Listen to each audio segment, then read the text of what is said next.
Allahu Akbar, Allahu Akbar. Bismillahi alhamdulillah.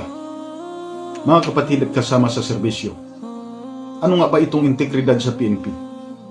Ang integridad ay hindi lamang isang kwalifikasyon sa trabaho, kundi isang amana o tiwala na ipinagkaloob ng Allah subhanahu wa ta'ala sa atin. Sa pananaw ng Islam, ang pagiging pulis o tagapagbantay ay isang mabigat na responsibilidad. Isa sa mga pundasyon upang makamit ang tunay na integridad sa loob ng PNP ayon sa mga aral ng Islam ay ang paniniwala na si Allah ay laging nakamasid. Sabi ng mahabaging Allah sa Quran, at ang iyong Panginoon ay laging nakamasid.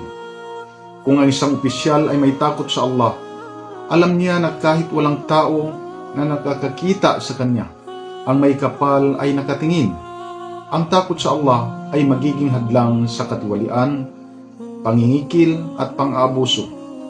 Ang integridad, ang pagiging tapat kahit ikaw ay nag-iisa.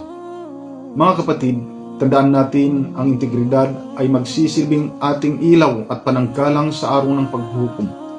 Kung tayo ay maglilingkod ng tapat at malinis, tayo ay magiging mabuting pulis sa paningin ng Allah. Sukran.